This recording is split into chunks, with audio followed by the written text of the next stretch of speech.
There has been a lot of discussion that because Lumine only operates in one vertical, the runway for growth is lower.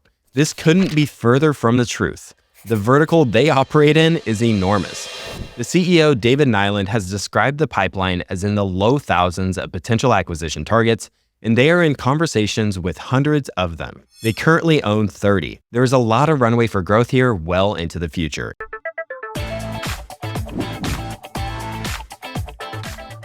On today's video, I'll be outlining a recent addition to my portfolio, Lumine Group, otherwise known as Lumine. Lumine is an interesting business and was brought about as a spin-off from one of the greatest compounders within the stock market, Constellation Software. Since 2006, shares of Constellation have compounded at north of 34% per annum and has increased its shares by over 200 times since the IPO. Before we dive into Lumine, I'll provide a full disclosure that as of the time of recording, I do own shares in Constellation Software, Topicus.com, and Lumine Group. And as always, this video is for informational purposes only and should not be interpreted as investment advice. In this video, I'll walk through a business overview of Lumine Group, what the investment case is for the company, what makes the incentive structure and management team attractive for quality shareholders, and how I think about determining the valuation. I'd also like to give a big shout out to my friend Cochran from the Seeking Winners Substack for helping me better understand this business. He was extremely helpful in helping me sift through the accounting jargon and the complexities of the spinoff transaction.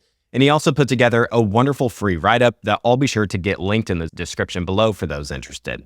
With that, let's dive right into today's video covering Lumine. All right, so starting with the business overview here, what does Lumine do? I think to understand Lumine, we first need to understand the company they were spun out of in 2023, which was Constellation Software.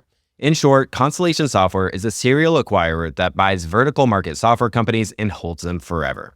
You can think of a vertical market software product as something that caters to a very specific niche or vertical. This might be something like software that caters to a golf course and managing reservations, or maybe even managing a golf tournament, for example. Customers might pay a monthly subscription fee to use that software that just suits their business really well. On the other hand, a horizontal software product can apply to really any business. You can think of something like Microsoft Excel. Microsoft Excel is a type of software that isn't necessarily, built for just one very specific niche. It can apply to many different types of businesses. Constellation is led by, in my opinion, one of the greatest capital allocators on the planet, Mark Leonard. The company's based in Toronto. It trades under the ticker CSU on the Toronto Stock Exchange. And as of the time of recording, Constellation's market cap is over $70 billion US.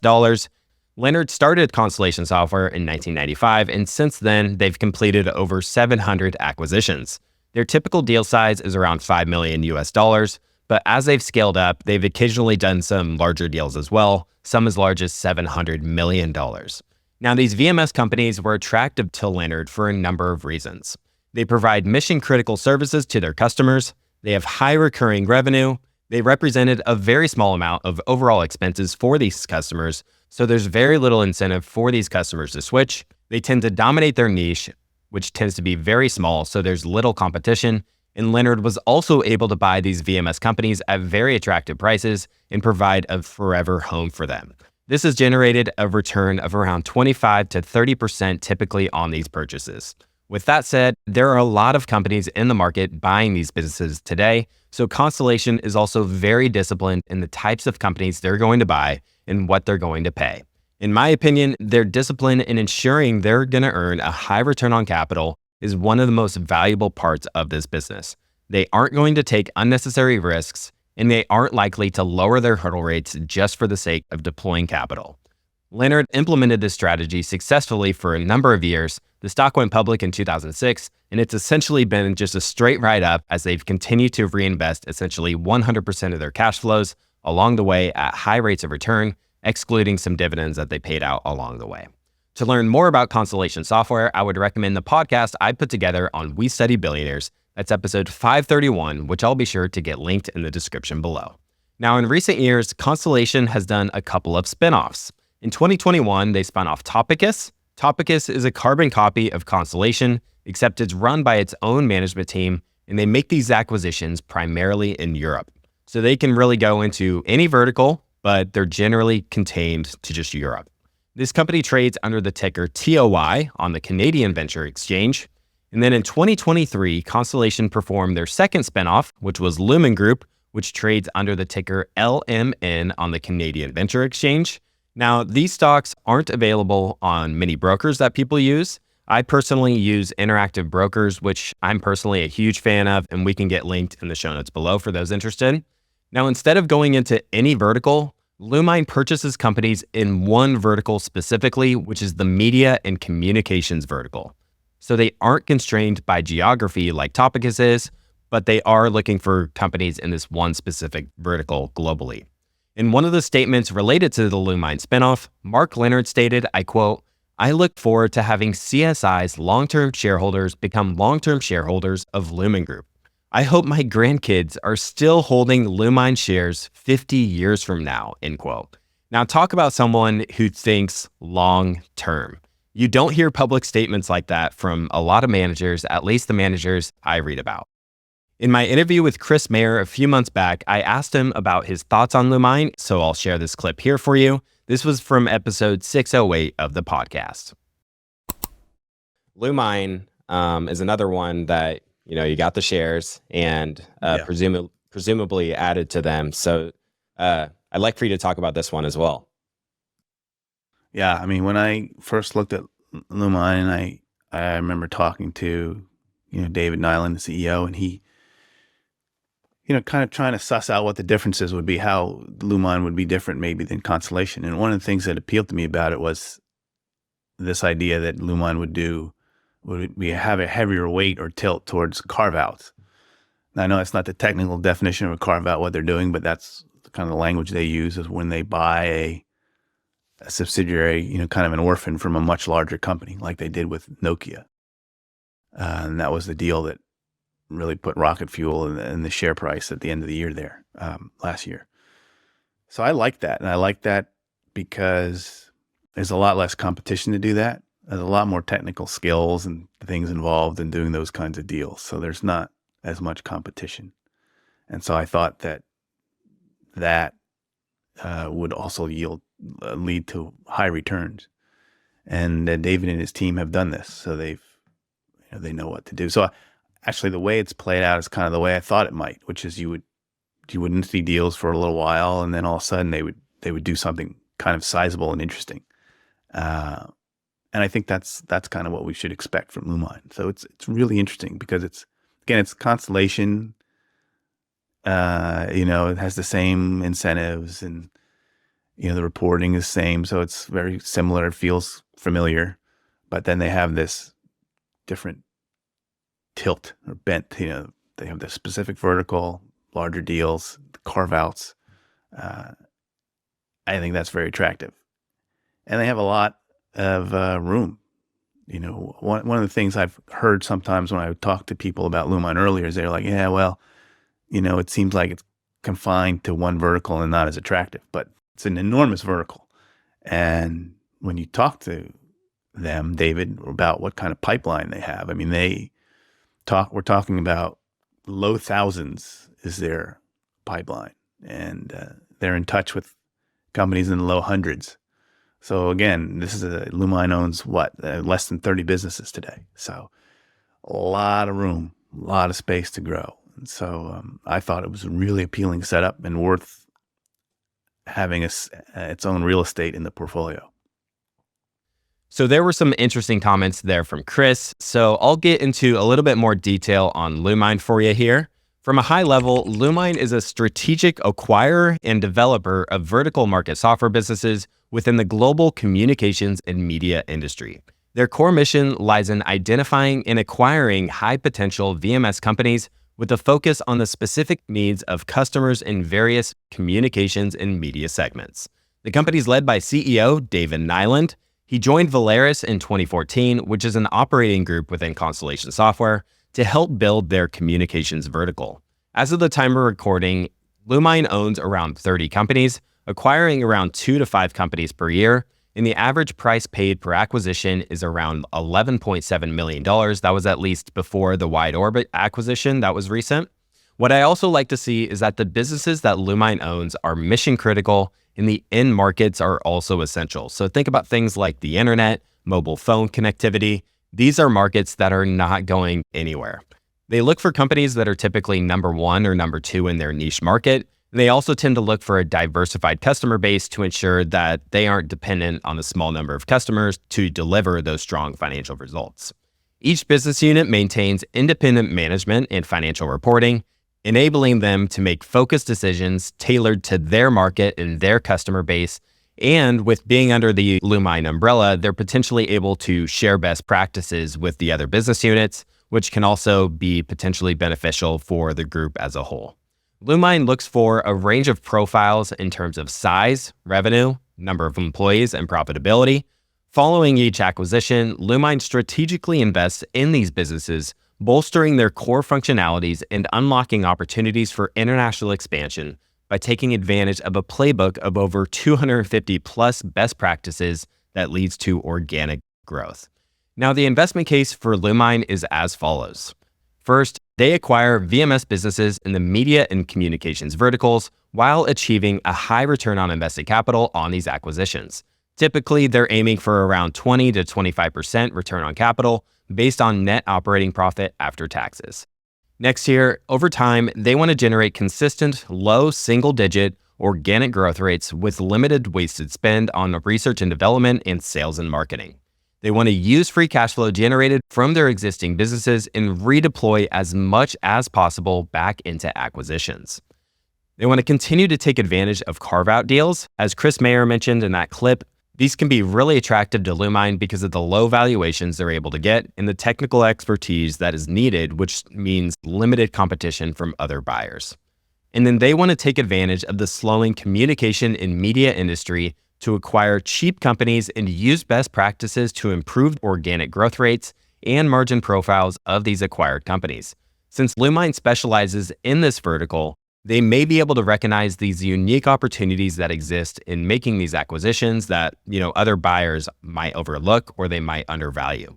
Additionally, if many businesses in the space are lower growth or even declining, that might mean that there really isn't a lot of competition from private equity and other buyers. Now, part of the attractiveness of Lumine for me is simply their focus on compounding long-term growth and the intrinsic value of the business.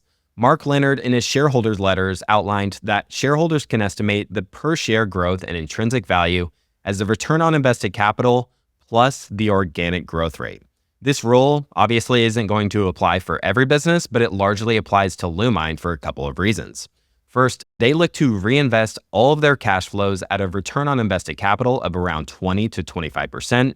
And second, their organic growth does not require too much reinvestment, since much of it might come simply due to price increases, cross-selling, or increased operational efficiencies.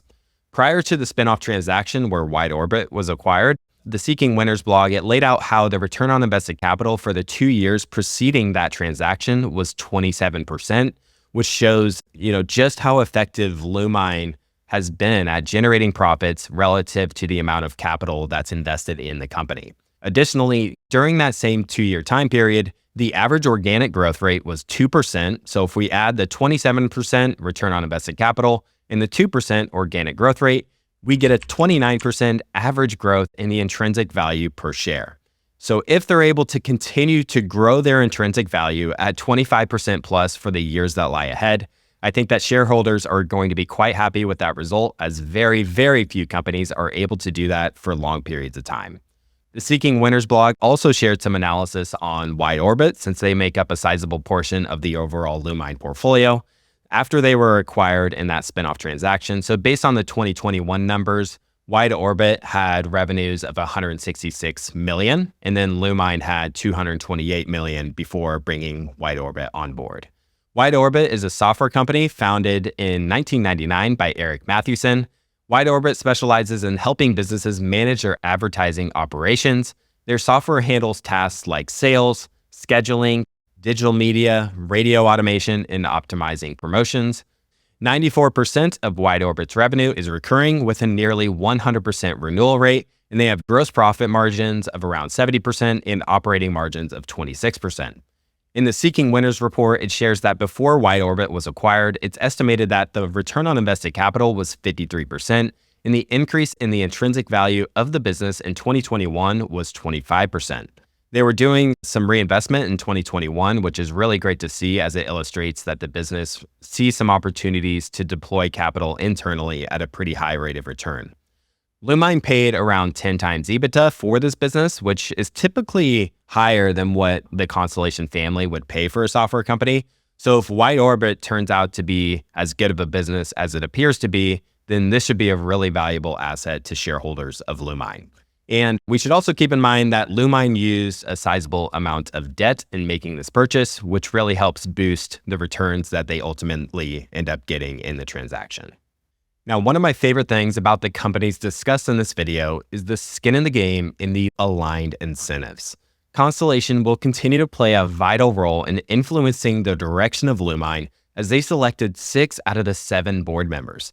And Constellation is oftentimes referred to as the gold standard when it comes to incentives.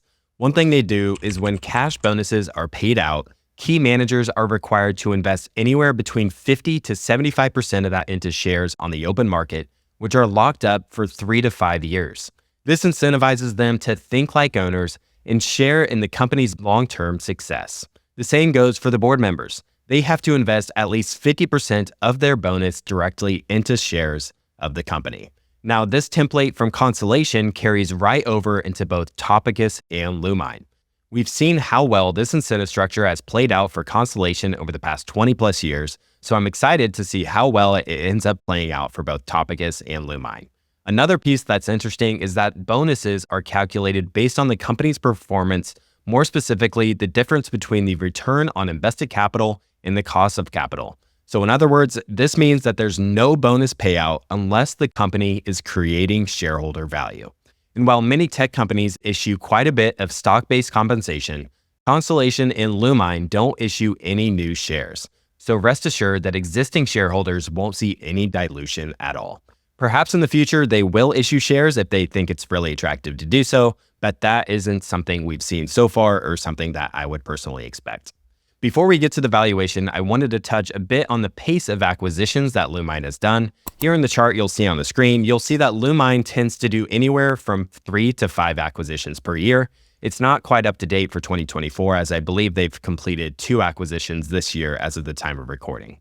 Today, they're up to 31 companies, and as Chris Mayer mentioned in the video earlier, Lumine is in touch with hundreds of companies they could potentially acquire. While this isn't nearly as fast of an acquisition pace as Constellation in their earlier years, what I do like to see is that Constellation still has a significant ownership stake in Lumine as they own 60% of the overall shares. This tells me that Mark Leonard and the managers running the show at Constellation see a lot of potential for growth in Lumine going forward. Perhaps I'm a bit too naive and optimistic, but that's the way I see it. I should also mention that Lumine typically makes larger acquisitions than Constellation did in their early days, so that would mean their acquisition pace is going to be naturally a bit slower due to that as well. And then the piece here from the Seeking Winners write-up with regards to their reinvestment runway was really interesting. I'll just read that directly here. Trying to forecast out Lumine's future reinvestment rates based on the capital they will deploy on acquisitions can be tricky because their acquisition strategy is different from that of Topicus and CSI. They have a heavier tilt towards deals known as carve-outs, or in other words, buying orphan companies from larger companies.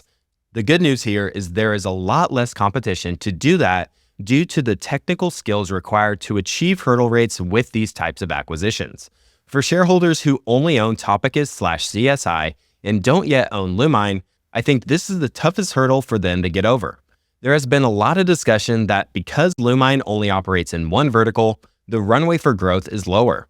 This couldn't be further from the truth. The vertical they operate in is enormous. The CEO, David Nyland, has described the pipeline as in the low thousands of potential acquisition targets, and they are in conversations with hundreds of them. They currently own 30.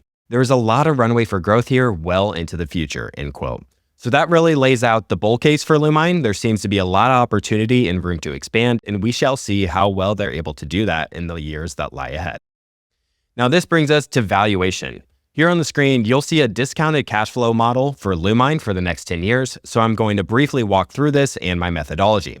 The base year here is what I came up with for 2024, We don't yet have the numbers yet for Q4, so I took the year-to-date numbers through Q3, and then I assumed $190 million in revenue for Q4, giving them around $671 million in revenue for all of 2024. And all numbers you see on the screen here are going to be in US dollars. Their earnings before interest and taxes, or operating margin, is roughly 29%. So this gives us $194 million in operating income. And as you can see here at the bottom of the screen, the current price divided by the operating income, or EBIT, is around 45. So the company trades at a significant premium to the overall market. The S&P 500, as of the time of recording, trades at around 25 times earnings. But I'm of the opinion that Lumine is also a significantly higher quality business than the average company in the S&P 500, as the company earns a really high return on invested capital, and it has a lot of room to reinvest and grow. Here at the time of recording, Lumine's market cap is 10.8 billion Canadian dollars, or 7.5 billion US dollars. Now, for me, the key assumptions in the valuation model are revenue growth, reinvestment rates, return on invested capital, the terminal multiple, and your discount rate. So for revenue growth, I modeled out 30% growth for 5 years, and then that tapers down as their reinvestment rates decline. It's up to each individual investor to determine what sort of growth is appropriate and makes the most sense to them in predicting what this business is going to look like. There's really no right or wrong answer, though, because the future is just fundamentally uncertain. For margins, I projected a margin of 30%, which is similar to their current margin of 29%. And as you can see on the reinvestment rate line, the reinvestment rate is high for the first 5 years and then gradually declines over time as they grow their earnings and presumably have fewer opportunities to deploy that much capital. The section at the bottom summarizes the output. Their earnings before interest and taxes in year 10 is 1.1 billion US dollars. This averages out to around a 24% compounded annual growth rate for 10 years. This definitely won't be easy, but also keep in mind at the current time, they're growing revenues at around 35% year over year. And it's certainly an ambitious target given that very few companies are able to achieve this level of growth. As an investor in this company, I'll be watching their growth rates really closely and also keeping an eye on their ability to continue to deploy capital. But I also expect their growth to be a little bit lumpier than that of Constellation and Topicus. They may go, for some period, say a quarter or two of building up cash before they announce a major acquisition that really catches the market by surprise. So I think it's also key as an investor in this company to just be patient. And when looking at the terminal multiple, I put a multiple of 25 on their operating earnings in year 10. And then I applied a discount rate of 10%. And I also added in the present value of the free cash flows that aren't reinvested. So that gives us an intrinsic value estimate of 14.3 billion US dollars. And keep in mind, if you look up Lumine stock, you might get quoted a market cap or enterprise value in Canadian dollars, and that's around 0.7 US dollars. So you have to do the currency conversion. The market cap at the time of recording is 7.5 billion US dollars. And that gives us an estimated discount to the intrinsic value of around 47%. Now, the odds are very high that this intrinsic value estimate is just completely off the mark when we look back 10 years from now in 2034. When valuing a really high quality company, it's better to just be directionally right than precisely wrong. The main thing here is that Lumine, we want them to be able to reinvest a lot of cash into new acquisitions at a high rate of return. If they're able to do that for the next 5 to 10 years, then I expect the intrinsic value of this business to really compound at a good clip. But if they aren't able to grow at the rate I project and the terminal value ends up being much lower than 25, then the shares might turn out to be just totally overpriced today. So you can take this model and plug in some of your own assumptions or take a similar approach and plug in your own assumptions that you think are reasonable. To some viewers, 30% growth for 5 years is probably ridiculous. To others who maybe have worked with Constellation or maybe they're really familiar with Lumine, they might deem that to be quite reasonable given management's talent and expertise, their pipeline for reinvestment, and their relatively small starting base. Remember that they only have 30 companies today, and they may only need to buy a few companies a year to achieve that level of growth. So again, feel free to plug in your own assumptions and see what sort of results you come up with. All right, that wraps up today's video on Lumine. Before I let you go, I wanted to let you know that I help run a private investment community for the Investors Podcast Network, specifically tailored for private investors, portfolio managers, and high net worth individuals. This is referred to as our TIP Mastermind Community.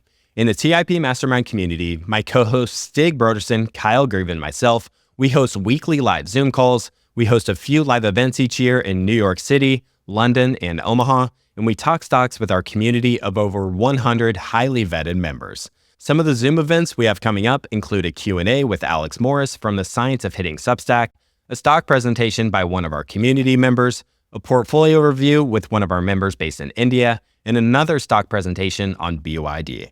We have a lot of great calls set up, and we also record each call, so we have a library of over 70 to 80 videos that members can all tune into. We have so many amazing members, and I'm really proud to be a part of this network of high-quality people. So if this sounds interesting to you, I'd encourage you not to wait to check it out, as we're capping the group at 150 members. You can join the waitlist for the TIP Mastermind community at theinvestorspodcast.com/mastermind. Or you can also shoot me an email for more information at clay@theinvestorspodcast.com. And if there are any other high-quality companies you'd like us to cover on the show, feel free to leave a comment below to let us know so we can take a look at it. Also, if you like this video, please like and subscribe below. It really means the world to us and really helps support the channel. With that, thank you so much for tuning in to today's video, and I hope to see you again next week. But in general, I think the source of outperformance comes from an investor's willingness to let something become a bigger part of their portfolio, let them really ride those winners. The ideal would be you get something that sort of takes over, and you look at it and it's 20, 25% of your portfolio, and it's just kind of gone up 20x, and you're delighted,